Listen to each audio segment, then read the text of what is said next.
Praise the Lord प्रत्येक को प्रिय माँ बापा भाई भौणी पुओ झील प्रभुंकर दास दासी विशेषकर प्रभु को मु धन्यवाद दिए जे से महान परमेश्वर जीवित मानक मध्य आम को गणना करियछंती एवं मोहर विश्वास आपण मानक अनेक समस्यारू मृत्युर फांदरू शत्रु शैतान जालरू मध्य प्रभु उद्धार करिसंती। विशेषकर प्रभु प्रचुर रूपे आपण मानक आशीर्वाद रे वर्धिष्णु करंतु।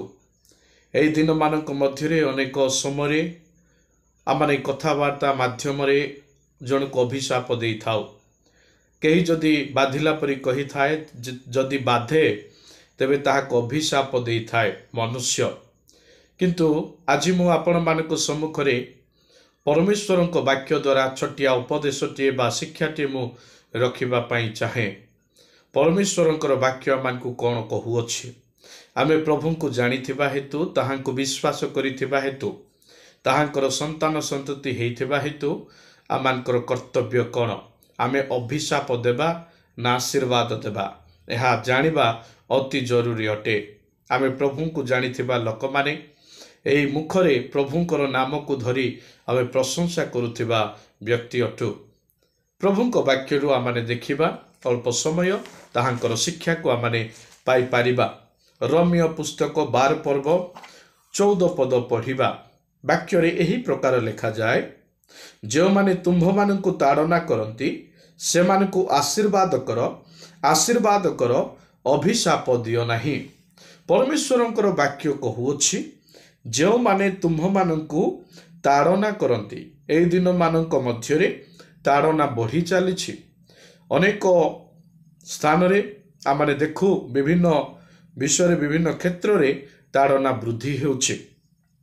जो ताड़ना वृद्धि होउछि जो माने ताड़ना करूछंती से मानकु अनेक लोक अभिशाप देई थांती किंतु परमेश्वरंकर वाक्य आमानकु कुहे जे से मानकु आशीर्वाद कर केवल थरे कहे नहीं आशीर्वाद कर दुई थर एही स्थान रे व्यवहार होइछि। अभिशाप दियो नाही बोली शेषरे लेखा जाइछि। आज जो माने ताड़ना करूछंती विशेष करी मनुष्य भाव रे आमानकु तो राग लागिबो कष्ट लागिबो दुख लागिबो आउ किछि कहिबाकू भी इच्छा लागिबो न कहिले भी आमको खाली रे ताड़ना करूछंती एमाने अभिशाप पाइबे एमिति गोटे भावना आसीबो। किंतु प्रभुंको वाक्य सुंदर भाव रे आमानकु सिखाउछि जे गोटे प्रकृत ख्रिस्टियन रो लक्षण जो माने प्रकृत ख्रिस्टियन प्रभु को जानी अर्थात ख्रिस्टान जो माने ख्रिस्टंकर अनुकरण करछंती यीशुंको पछरे चालुछंती से वाक्य अनुसार जो माने सेमानकु ताड़ना करिवे सेमानकु सेमाने कोन करिवे ना आशीर्वाद करिवे अभिशाप देवे नाही। आज ए वाक्य द्वारा मो निजको पचारुची एवं आपण माने मध्य निजको पचारंतु ए वाक्य अनुसार आमानको जीवन रे कार्य हेउछि कि जदि हेउ नाही तेबे हेबा अति आवश्यक रहिअछि। माथ्यू लिखित सुसमाचार 5 पर्व 44 पद जेतेबेले पढ़िबा से स्थान रे मध्य सुंदर भाव रे प्रभुंकर वाक्य द्वारा आमानकु शिखिबा को मिली थाए। 5 पर्व 44 पद माथ्यू लिखित सुसमाचार 5 पर्व 44 पद प्रभुंकर वाक्य आमानकु सुंदर भाव रे कुहे किंतु मु तुम्भ मानकु कहूअछि तुम्भ मानक शत्रु मानकु प्रेम कर पुणी जो माने तुम्भ मानकु ताड़ना करंती से मानक निमंते प्रार्थना कर। देखंतु प्रभुंक वाक्य कहूअछि जो माने मानकु ताड़ना करंती से मानक निमंते आमे कोन करिबा प्रार्थना करिबा।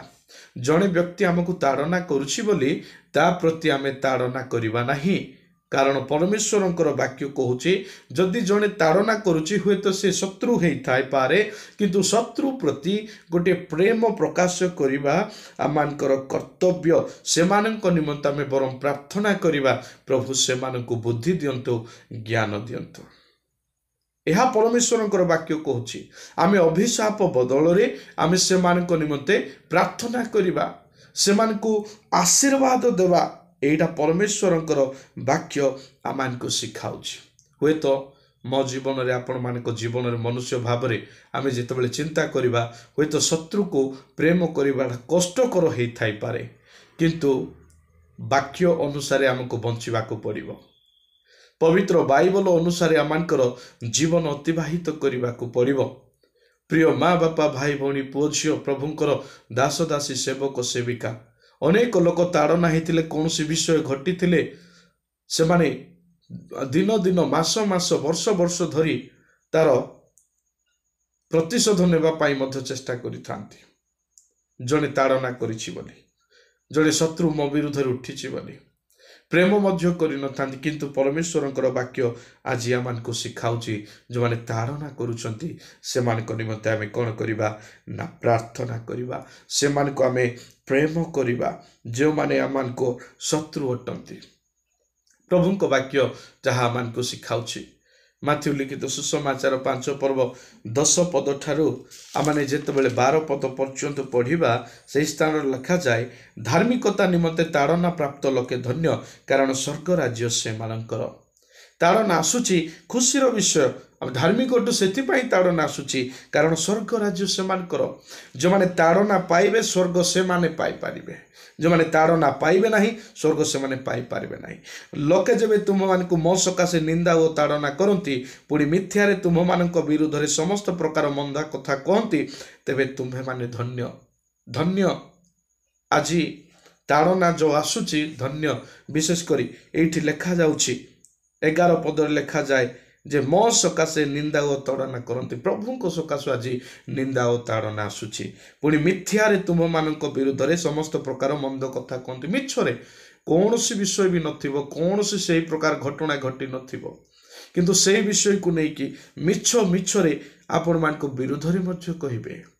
ପ୍ରଭୁଙ୍କ ବାକ୍ୟରେ ଲେଖାଯାଏ ଏତେ ମନ୍ଦ କଥା କହିବେ ଯେ ଆପଣମାନେ ସମ୍ଭାଳି ପାରିବେ ନାହିଁ। ମିଛରେ ଦୁନିଆ ବିଷୟ କହିବେ, ତେବେ ତୁମେମାନେ ଧନ୍ୟ, ସମ୍ଭାଳିକି ରୁହ।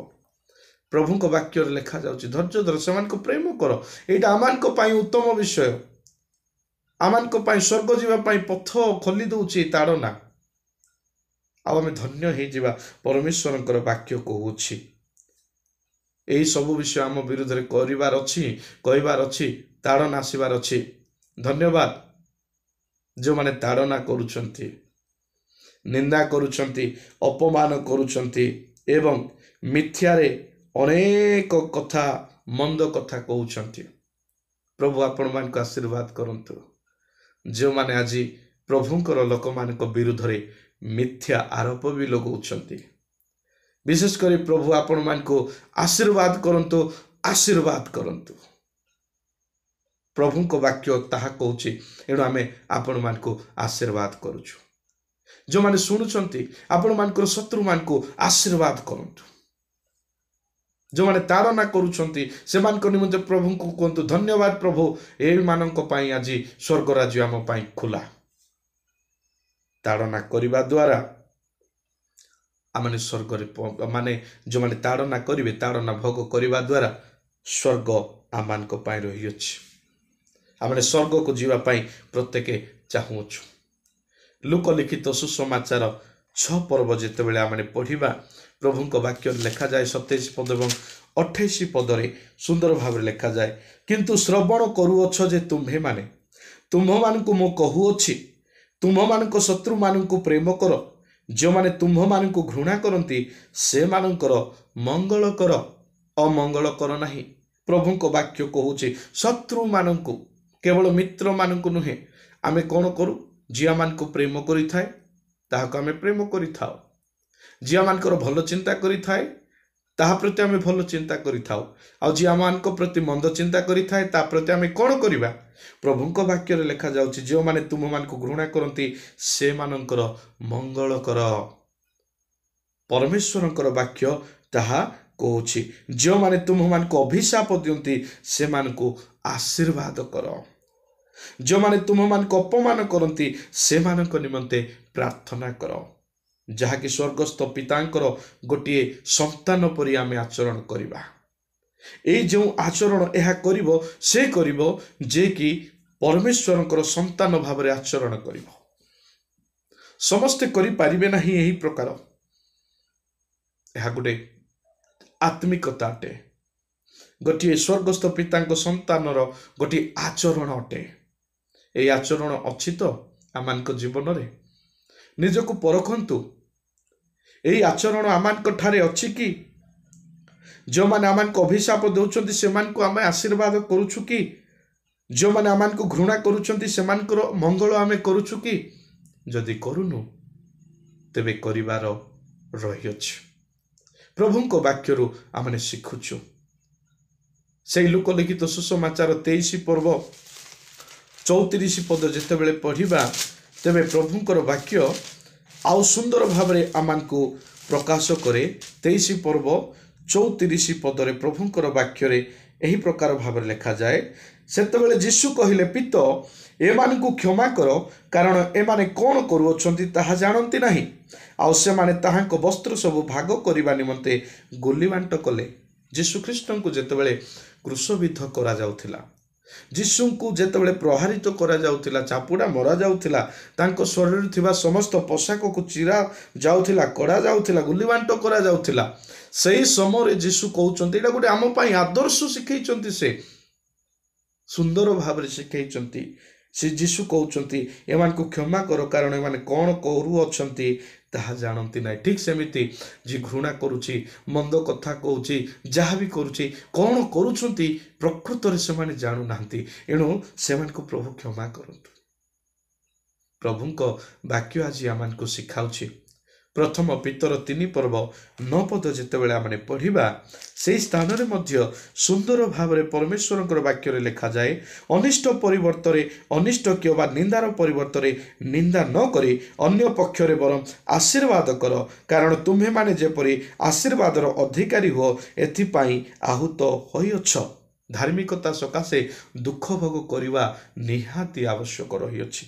एणु अनिष्ट जदि केही करूछंती तार परिवर्ते अनिष्ट आमे करिवा नाही, निंदा जदि केही करूछंती तार परिवर्ते निंदा आमे करिवा नाही, बरम अन्य पक्षरे कोन करिवा ना आशीर्वाद करिवा, जेपरि आमे समस्ते आशीर्वादर अधिकारी हेबा एथिपाई आमे आहूत होइअछु। ए विषय आमे केबे भूलिबा नाही, ए विषय को भल रूपे आमे भाविबा, चिंता करिबा, ओहो मो जीवन रे एहा करिबा निहाती आवश्यक रहिअछि। प्रथम कोरिन्थियो 4 पर्व 12 पद जेतेबेले पढ़िबा तेबे से स्थान रे मध्य आमानकु परमेश्वरंकर वाक्य शिक्षा दिए। प्रथम कोरिन्थी 4 पर्व 12 पद, स्वहस्तरे कर्म करी परिश्रम करुअछु, निंदित होई आशीर्वाद करुअछु, ताड़ना प्राप्त होई सह्य करुअछु। एठी परमेश्वरंकर वाक्य जहाँकि प्रेरित मानकर सेवा कार्य विषय लिखा जाए, जो माने सेवक माने अटंती, विशेष करी शुणुथिबा प्रभुंकर दास दासी सेवक सेविका परमेश्वरंकर वाक्य अनुसार आपण माने परिश्रम करूछंती निज हस्तरु, तथापि मध्य निंदा पाउछंती, तथापि मध्य ताड़ना प्राप्त होउछंती। अनेक व्यक्ति निंदा करूछंती, ताड़ना करूछंती, एहा स्वाभाविक। एई स्थान रे सेवक माने कहउछंती, जो माने सेवा कार्य रे परिश्रम करूछंती से माने कहउछंती ना स्वहस्तर कर्म करी परिश्रम करूछु, निंदित होई आशीर्वाद करूछु। निंदा पाइले भी आशीर्वाद करिबा एमानक ठारु शिखिबा, ताड़ना प्राप्त होई सह्य करूछु।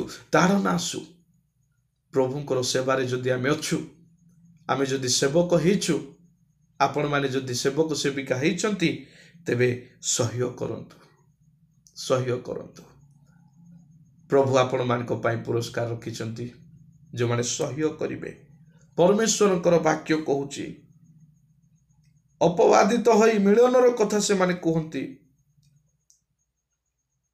अनेक क्षेत्र रे निंदा करंती, अपमान करंती, दुनिया विषय जो परिश्रम कले मध्य निंदित आसे माने से मान को प्रति ताड़ना आसे सेवक मान को प्रति, तथापि मध्य सेवारे आमान को सह्य करने को पड़िबो। प्रथम थेसलोनिक 5 पर्व 15 पद जेतेबेले पढ़िबे तेबे सेही स्थान रे मध्य सुंदर भाव रे प्रभु को वाक्य कहे। 5 पर्वर 15 पद रे लिखा जाए, सावधान केही कहारी प्रति अपकार बदल रे अपकार न करू, बरंच तुम्हे माने सर्वदा परस्पर ओ समस्तंकर मंगल करने को सोचेष्टा हुओ। प्रभु को वाक्य कहे, सावधान केही कहारी प्रति अपकार बदल रे अपकार न करू, बरंच तुम्हे माने सर्वदा परस्पर ଓ ସମସ୍ତଙ୍କର ମଙ୍ଗଳ କରିବାକୁ ସଚେଷ୍ଟ ହୁଅ। ସମସ୍ତଙ୍କର ମଙ୍ଗଳ କରିବା ପାଇଁ ସଚେଷ୍ଟ ହେବା ପାଇଁ ପରମେଶ୍ୱରଙ୍କର ବାକ୍ୟ କହୁଛି। ହିତୋପଦେଶ 25 ପର୍ବ 21 ପଦ 22 ପଦ ଯେତେବେଳେ ଦେଖିବା, ତେବେ ସେଇଠି ମଧ୍ୟ ଆମକୁ ଗୋଟିଏ ସୁନ୍ଦର ବାକ୍ୟ ଆମକୁ ମିଳେ, ଯେଉଁ ବାକ୍ୟ କି ଆମକୁ ଶିକ୍ଷା ଦିଏ ସୁନ୍ଦର ଭାବରେ। 25 ପର୍ବ ହିତୋପଦେଶ 25 ପର୍ବ 21 ପଦ ଏବଂ 22 ପଦ, ତୁମ୍ଭର ଶତ୍ରୁ କ୍ଷୁଧିତ ହେଲେ ତାହାକୁ ଅନ୍ନ ଭୋଜନ କରାଅ, ପୁଣି ସେ ତୃଷିତ ହେଲେ ତାହାକୁ ଜଳପାନ କରାଅ। ତହିଁରେ ତୁମ୍ଭେ ତାହାର ମସ୍ତକରେ ଜ୍ୱଳନ୍ତ ଅଙ୍ଗାର ରାଶି କରି ଥୋଇବ, ପୁଣି ସଦାପ୍ରଭୁ ତୁମକୁ ପୁରସ୍କାର ଦେବେ। ପ୍ରଭୁଙ୍କ ବାକ୍ୟରେ ଲେଖା ହେଇଛି, ତୁମର ଶତ୍ରୁ ଯଦି କ୍ଷୁଧିତ ତେବେ ତାକୁ ଅନ୍ନ ଭୋଜନ କରାଅ। ଶତ୍ରୁମାନଙ୍କୁ ପ୍ରେମ କର, ଭୋଜନ କରାଅ। ପୁଣି ସେ ତୃଷିତ ହେଲେ ତାହାକୁ ଜଳପାନ କରାଅ। ତାକୁ ଯଦି ଶୋଷ ଲାଗେ, ତୃଷିତ ହୁଏ, ତେବେ ତାକୁ ଜଳପାନ କରାଅ ବୋଲି ପରମେଶ୍ୱରଙ୍କର ବାକ୍ୟରେ ମଧ୍ୟ ଲେଖାଯାଏ। ଦେଖନ୍ତୁ କେତେ ସୁନ୍ଦର ବିଷୟ। ଶେଷ ଉଦାହରଣ ଦେଇ ମୁଁ ସମାପ୍ତ କରିବା ପାଇଁ ଚାହେଁ। ଯୋସେଫଙ୍କ ବିଷୟରେ ଆପଣମାନେ ସମସ୍ତେ ଜାଣନ୍ତି, ଯେଉଁମାନେ ପବିତ୍ର ବାଇବଲକୁ ପଢ଼ିଛନ୍ତି ଆପଣମାନେ ଜାଣନ୍ତି। ଆଦି ପୁସ୍ତକ 50 ପର୍ବ ଯେତେବେଳେ ଆମେ ଦେଖିବା, ଆଉ ସେହି ସମୟରେ ଆମେ ତାହା ପାଇପାରିବା 20 ପଦରେ। 15 ପଦ ଠାରୁ ଆଗକୁ ଲେଖାଯାଉଛି, ଯାହାକି ଯୋସେଫଙ୍କ ଆଉ ବିଷୟରେ ଏବଂ ତାଙ୍କର ଭାଇମାନଙ୍କ ବିଷୟରେ ଲେଖାଯାଏ। 20 ପଦରେ ଲେଖାଯାଉଛି, ତୁମ୍ଭେମାନେ ମୋ ବିରୁଦ୍ଧରେ ମନ୍ଦ କଳ୍ପନା କରିଥିଲ, ପ୍ରମାଣ ମାତ୍ର ପରମେଶ୍ୱର ତାହା ମଙ୍ଗଳର କଳ୍ପନା କଲେ। ଏଠି ଯୋସେଫଙ୍କ ପ୍ରତି ତାଙ୍କର ଭାଇମାନେ କେତେ କ'ଣ ଚିନ୍ତା କରିଛନ୍ତି, କେତେ ନିନ୍ଦା ଅପମାନ ତାଡ଼ନା ଆଣିଛନ୍ତି। ବହୁତ କହିହେବନି, ଆପଣମାନେ ଜାଣିଛନ୍ତି କେତେ କ'ଣ କରିଛନ୍ତି, କେତେ ସେମାନଙ୍କର ମାନେ ସେଇ ଭାଇମାନେ ତାଙ୍କ ବିରୁଦ୍ଧରେ କେତେ ମନ୍ଦ କଳ୍ପନା କରିଛନ୍ତି। ପ୍ରମାଣ ପୁଣି ମାତ୍ର କ'ଣ ହେଇଛି, ପରମେଶ୍ୱର ତାହା ମଙ୍ଗଳର କଳ୍ପନା କଲେ। ଏମାନେ କେତେ ଅମଙ୍ଗଳର କଳ୍ପନା କଲେ ମଧ୍ୟ ବିରୁଦ୍ଧରେ ମନ୍ଦ କଳ୍ପନା କରୁଛନ୍ତି, ସେତେ ପ୍ରଭୁ ମଙ୍ଗଳର କଳ୍ପନା କରୁଛନ୍ତି।